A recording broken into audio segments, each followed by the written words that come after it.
Welcome to my humble abode. Bill Nye the Science Guy. Bill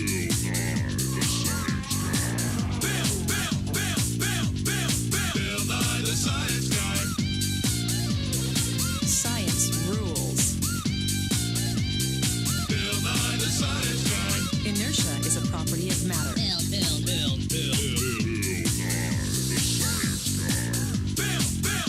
T minus 7 seconds.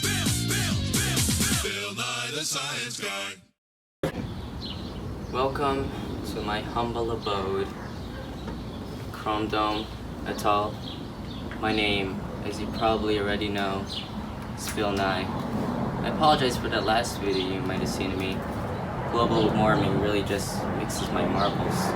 But after a few spa days and rage-filled sessions at TV tuned to Fox and Friends, my producers say I'm fit to show my face again.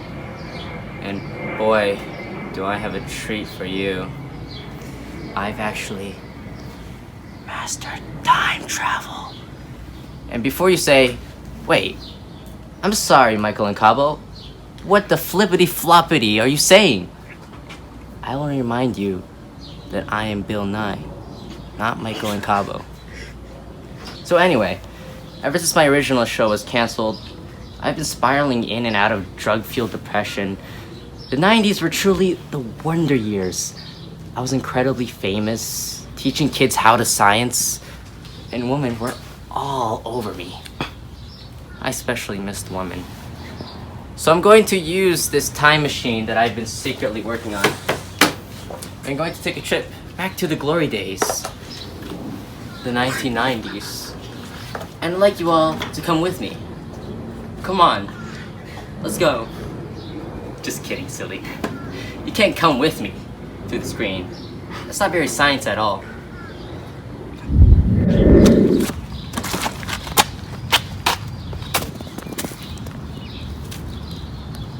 Good news, I think the time machine worked. Bad news, we're not in the 90s. The 90s, huh? Well, it seems like my time machine malfunctioned, so I guess I gotta bring it to the mechanics, right? But while I'm here, I guess I'll have some fun. So let's go and see some movies. This is what was known as a drive-in theater. American television and TV sets were popular in America, but what was new and really poppin' were these drive-in theaters, where there were a lot of movie showings to hundreds of people or couples who could share and bond time with each other just to see some of their favorite movies, like Alfred Hitchcock's Psycho or Dr. No starring the titular James Bond. And there was also West Side Story. West Side Story was kind of the movie that represented a transition to more violence, conflict, love, and breakups that was not as apparent in previous decades. As you can see, there was a lot of love making going on in these drive-in theaters. And one of the movies that a lot of couples often saw was West Side Story. And West Side Story really represented a transition to more conflict. You're a jet from your first cigarette to your last dying breath.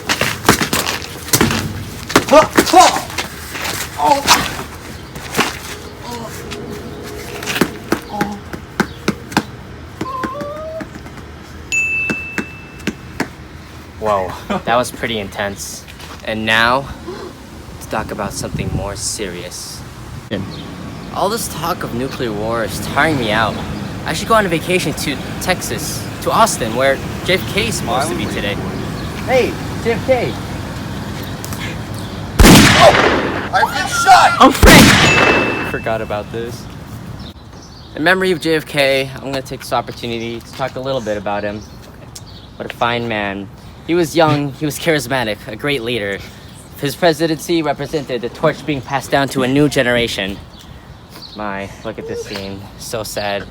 He was a hero of the Cuban Missile Crisis. However, he didn't accomplish many of his domestic goals.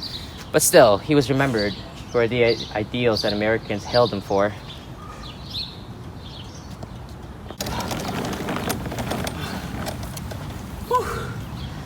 Oh, hey.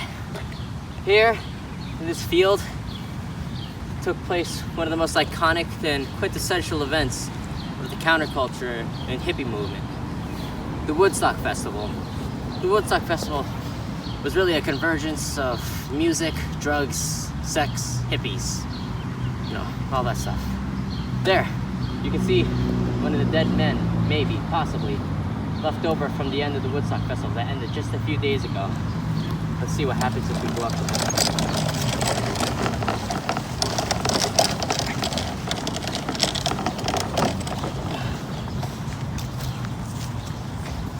Oh, he seems to be alive.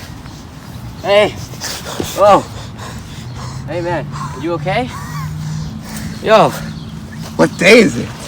Oh, well, it's been a while since the Woodstock Festival ended. Oh man, dude! I mean, I intend to interview one of the people who attended it, but since you're the only one here, can I interview you? I mean, you seem a want bit some out of shape, acid? but no, I'm good, man. Are I'm you good. certain? Yeah, I'm good. Whoa. Okay, well, let's interview him anyway, shall we?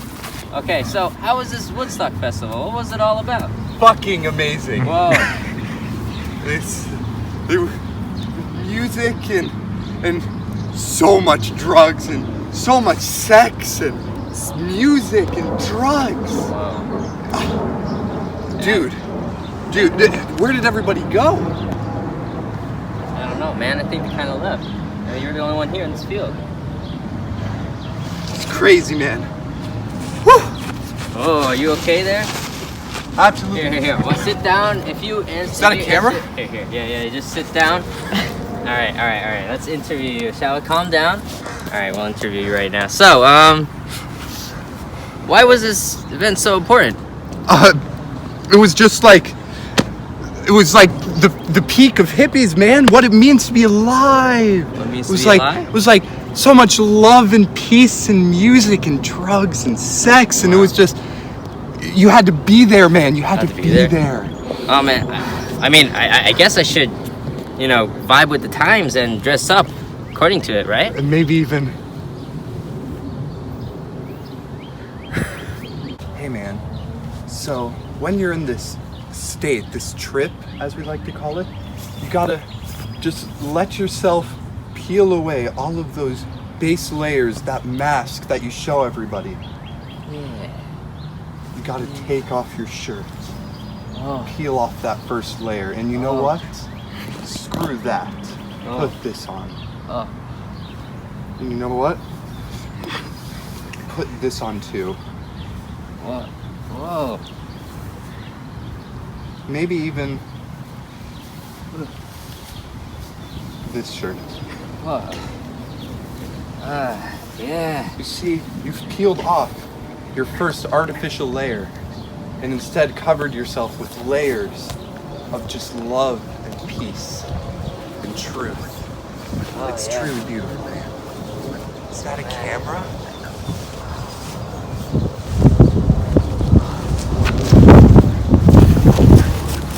It's beautiful.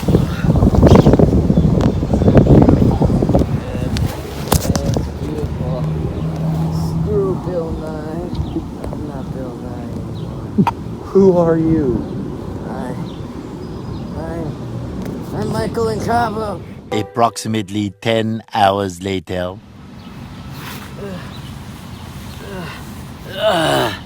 Oh, what happened? Yo. Well, I think he's dead. Consider the following. Some of the most popular children's toys and games during the 1960s included the Slip and Slide in 1961, the Easy Bake Oven in 1961, the Rock'em Sock'em Robots released in 1964. Some famous celebrities included John F. Kennedy and his wife, Jacqueline. Another was Martin Luther King Jr., Elvis Presley, the Beatles, Julie Andrews in her famous movie Sound of Music, John Wayne, a very famous male actor during the 1960s, Muhammad Ali, a very famous African-American boxer, Wilt Chamberlain, a very famous basketball player. And finally, Johnny Unitas, a football star during the 1960s. There were many stars during the 1960s. And now, some general facts about the 1960s. Population in the 1960s was upwards of 180 million people. The life expectancy of men was 66.6 years old, while women was 73.1 years old. You go women. Average family income was $5,600. Minimum wage was $1. Ouch. $1 in 1960 equals $8.11 today. The largest city was New York City. And the population per square mile in the US was 50.6. Finally, there was an overall population increase from 1950 to 1960 of 18.5%.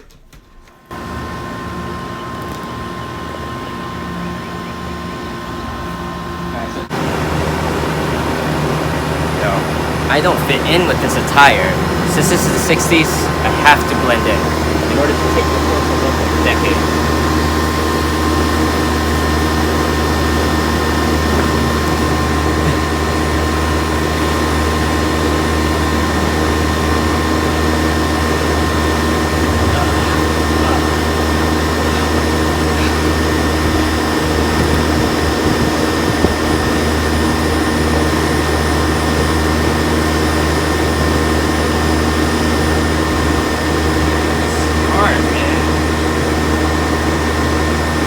Okay, I'm ready.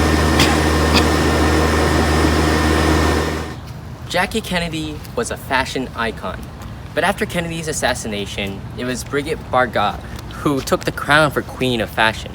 Short, bright colored dresses that were shapeless. First miniskirts were made popular. Focus on youth drove fashion in the period. Doll dresses were made popular and pastel colors increased.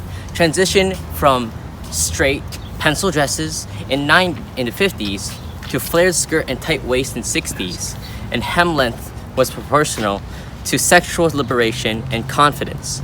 Bold colors and prints inspired by the pop art movement, as well as the decade moved towards the hippie movement. Earth tones became more popular. Pantsuits empowered women. Pop art movement also inspired bulky, geometric jewelry that was made from plastic. And hairstyles were short in volume to make faces appear smaller, more doll-like. Makeup exaggerated, eyes and the size of it. 1960s men's fashion was still kind of conservative, more about the suits, but there was still a little bit change, not as much as women's fashion. And also there was these bell bottoms that were flared up that dominated fashion. In regards to social classes, the poor still wore some very riffled and ripped clothing, and they still couldn't afford many t-shirts, so it was still plain t-shirts and pants. Fashion really indicated social classes of the era. What a beautiful morning here today at NASA headquarters. Today we're going to interview one of the esteemed scientists working on this project.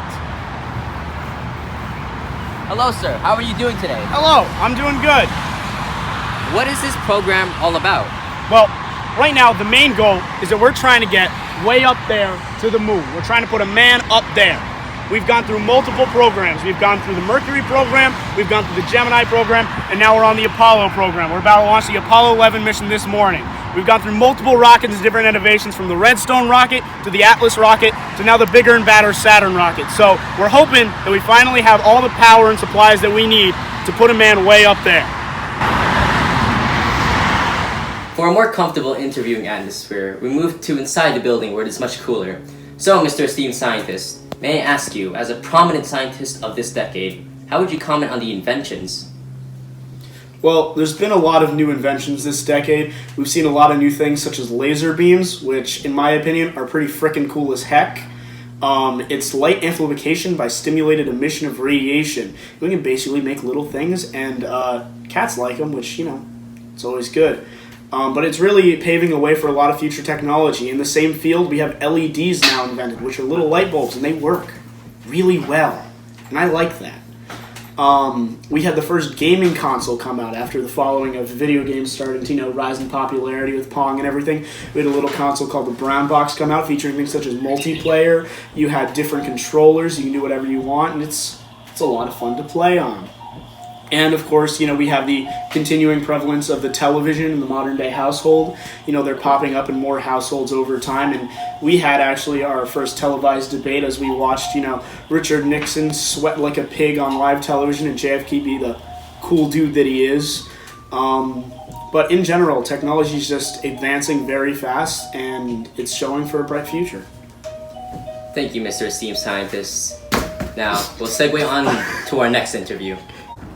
We can't talk about the 1960s without talking about its economy. The economy had both its highs and its lows, and one man here had experienced its low. Sir, may I have an interview? Spare some change. I'm sorry, sir, but I don't have any money except for... Change? Here, take these AirPods. What? Okay. What are AirPods? You may never know.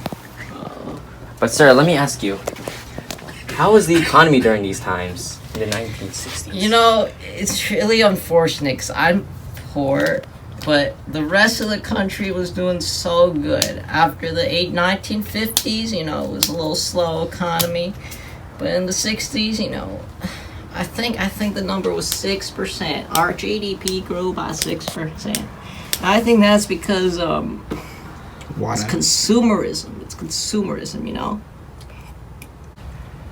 Like the slip and slide, they made so many great products. You can see it on the advertisements, on TV.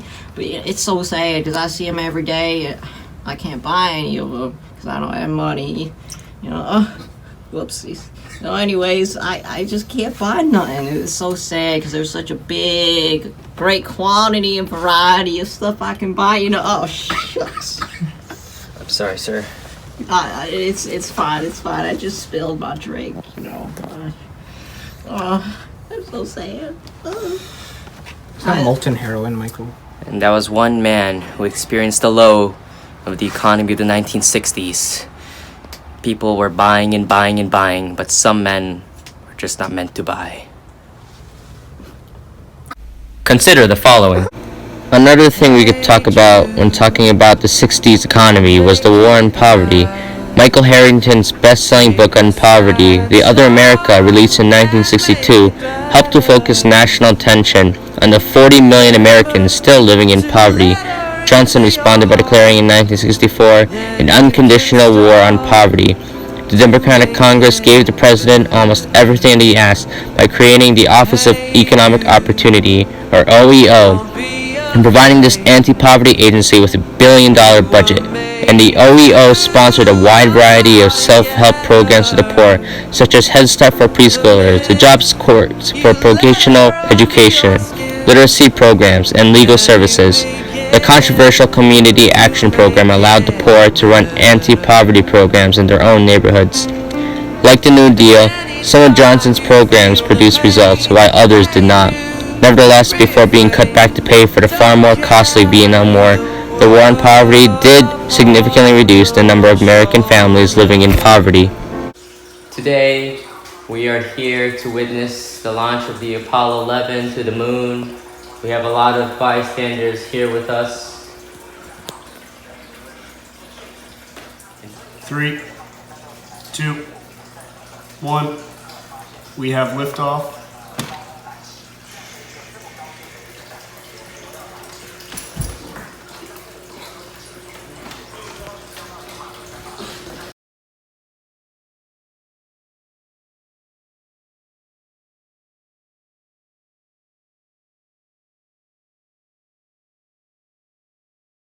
Yeah, I was at the Stonewall riots. What you want to know about him? Wow, really? What was so significant about this event? Well, handsome, it was the first time that people really got to see what pieces of shit the cops treated us like. With all of the cops storming in and shooting at us and shit, People saw that we are just humans and we are victims of this treatment by the cops and the public and everybody. And I think it really, finally, for the first time, got some more people on our side, both gays who didn't want to come out in support of us before, and straights who didn't quite realize we're just people too, until this. So yeah, you know, we lost some people along the way. Some people got some pretty serious injuries, but it's war, man. Wow, thank you for that interview. No problem, cutie. Now let's talk culture, yeah? Women were seen as housewives and mothers, and so the cult of domesticity continued. African Americans were still second-class citizens seen as inferior and with limited voting and political rights, along with Mexican Americans who were also relegated to second-class status with limited voting rights, job opportunities, and more. Of course, there were important movements during the 60s, such as the Civil Rights Movement defined by the Civil Rights Act of 1964, the 24th Amendment, the Voting Rights Act, Black Power and Nationalism, and the SNCC and CORE. Of course, there was also women's liberation, also defined by the Civil Rights Act of 1964, the National Organization for Women, Betty Friedan's Feminine Mystique, and the Equal Rights Amendment. There was also students' movements like the Students for a Democratic Society, Tom Hayden, and his Port Huron Statement listing participatory democracy. There was the anti-Vietnam War movement, where it was defined by anti-war protests, such as at a Democratic convention, which caused white backlash. And also there was a sexual revolution, where advertising movies made sex another consumer item, and medicine and science, such as birth control, caused more open sexual practices. There were also popular sayings or slang during the 1960s, such as jam, which is to play music together, or used to describe a song one likes, which suits a decade because of the proliferation of many types of music.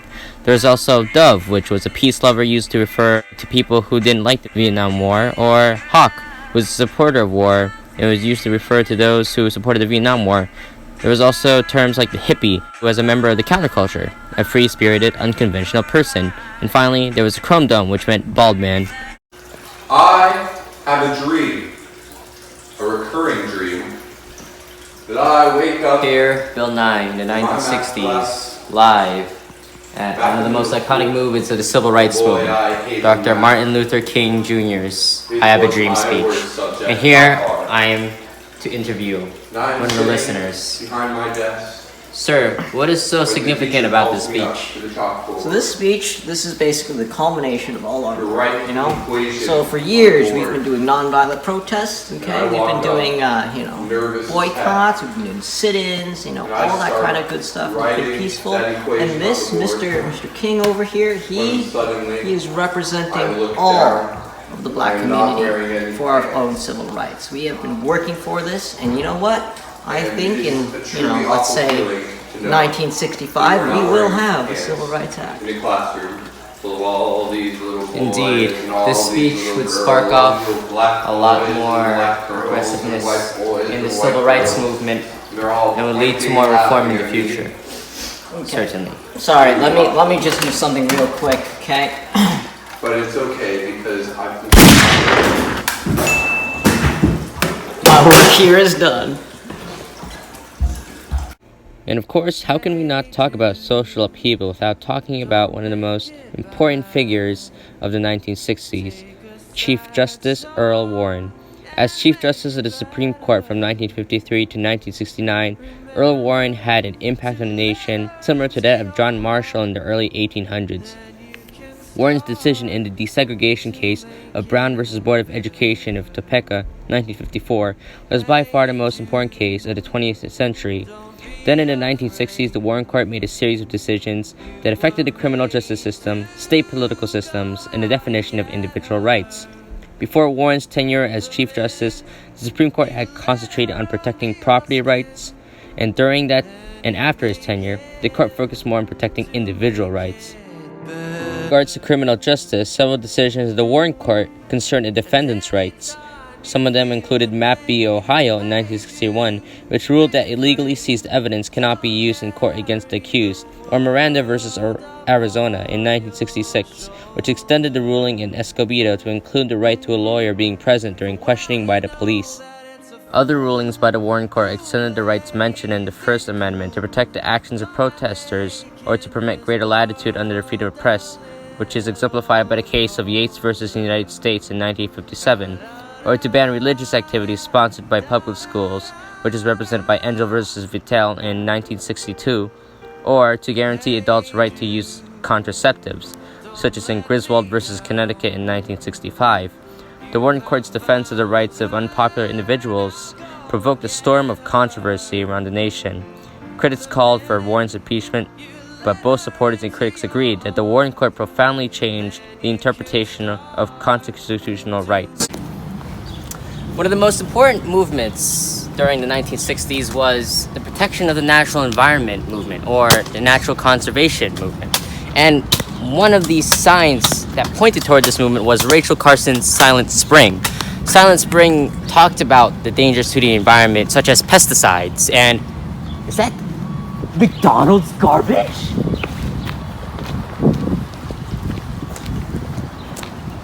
I can't believe this. Lady Bird Johnson would be incredibly dissatisfied with this. We must help her beautify America. Hold on 1 second.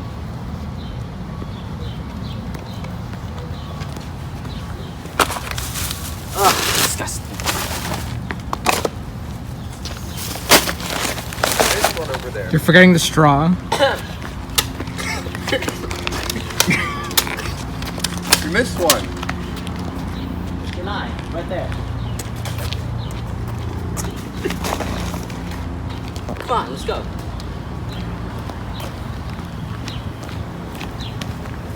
Come on! Wow, look, it's the car JFK got assassinated in.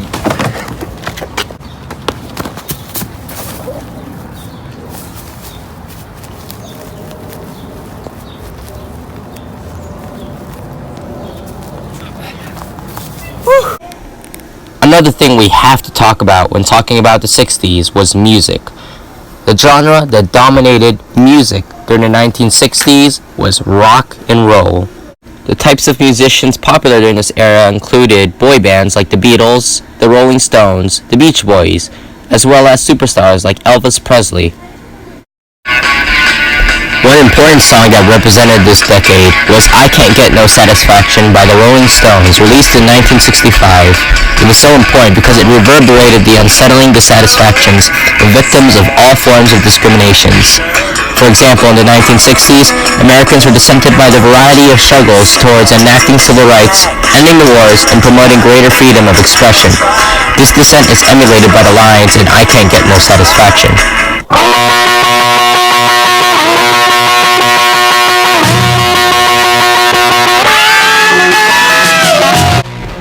Another song that represented the decade was the Beatles' song, The Revolution, which reflects the popular demand among Americans for an end to the wars and its destruction as expressed in the lines of the song.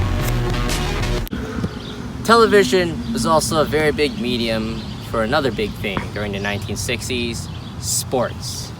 I'm here in a very famous field, but television broadcasted sports on a national scale, from basketball to football, and also to baseball.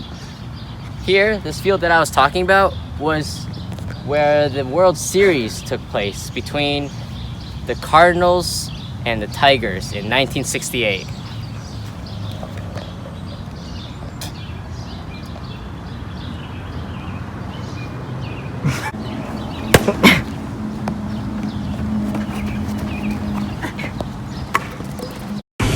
Wow.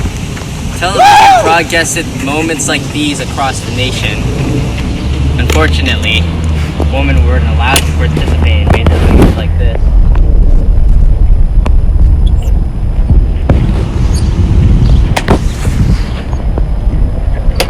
Consider the following.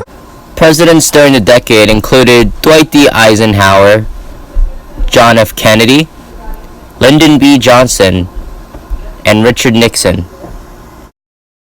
There were also political events like Kennedy's New Frontier program, like his call for aid to education, federal support of healthcare, urban renewal, and civil rights.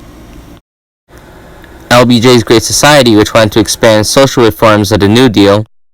The failed Bay of Pigs invasion of 1961, and the Berlin Wall, which stood as a gloomy symbol of the Cold War. The Cuban Missile Crisis, which almost led to near nuclear annihilation, but Kennedy was able to negotiate for peace and remove the missiles from Cuba, and establish a direct line of contact with the Soviet Union. Finally, the most important war during the 1960s political climate was the Vietnam War. Bill Nye here, reporting live near the end of the Vietnam War, and I'm here to interview one of the Vietnam veterans. Vietnam veterans weren't very well appreciated, and well, I guess you could say there were a lot of Baby killer! Assholes. unfortunately, veterans aren't very well appreciated, and the war, by the end of the Vietnam War, wasn't very popular amongst the American people. And here I'm going to interview one of the veterans. Okay. Hello there. My name is Bill Nye. I'm here to interview you about the Vietnam War. So, when you were first going into the Vietnam War, how did you feel? Well, in the beginning, I thought that the war was going to be really easy to win, and I was excited to fight for my country. But now I know that the war was never possible to win. Why? Why is that? The Vietnamese are just too strong. Wow. Yeah. See, these are the true realities of the Vietnam War. It wasn't all sunshine and rainbows and patriotic vibes for the veterans there, or the soldiers, and by the end it just wasn't a very popular war. This was Bill Nye, here live with, what's your name? Oh, she's getting emotional.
Bill Nye here, reporting live from Vietnam. The Vietnam War was a great war between the communist-backed North Vietnamese and South Vietnam. A war the United States got involved in. Who are you? Are you Viet Cong? No, I am Caucasian American male, William Bill Nye. Oh, of course.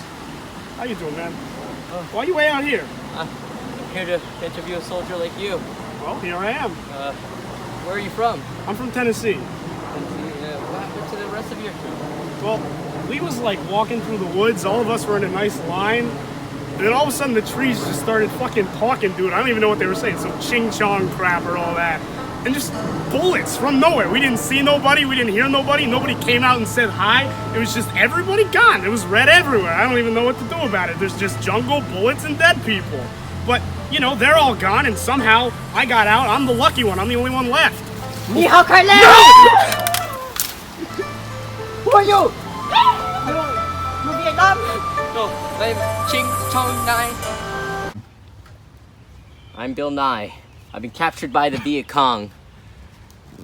What are you in for? I'm Harold. Harold? I've literally been filming you this entire time.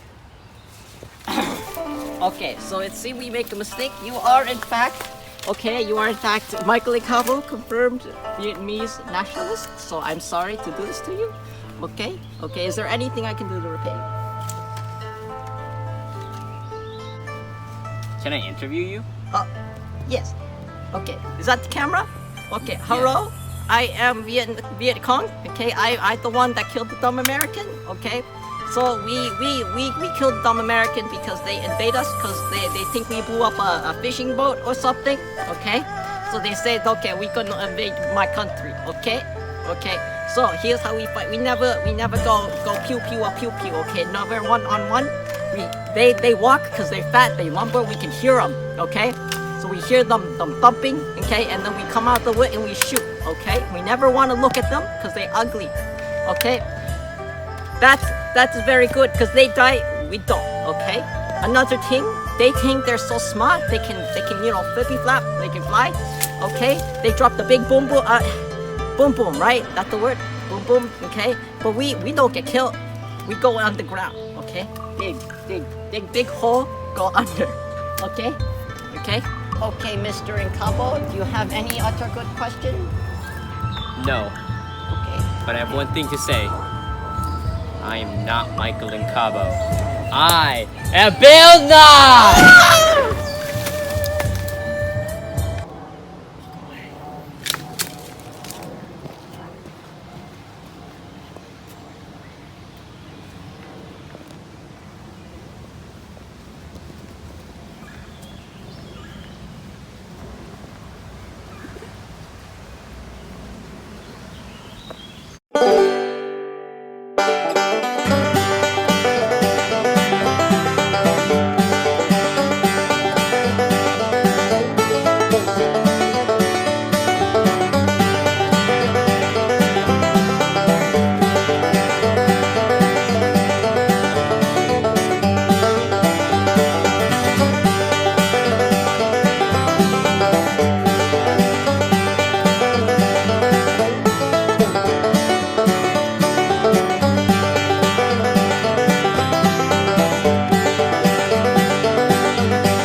I'm glad we got out of there. Me too, man. It's good to have you here with me, Harold. Yeah, it really is.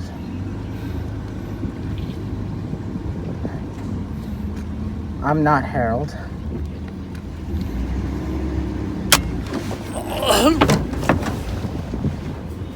I'm Bill Nye.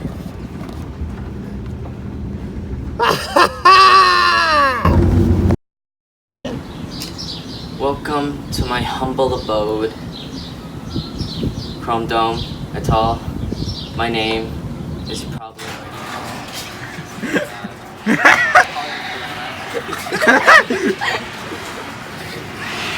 Wait, the gun!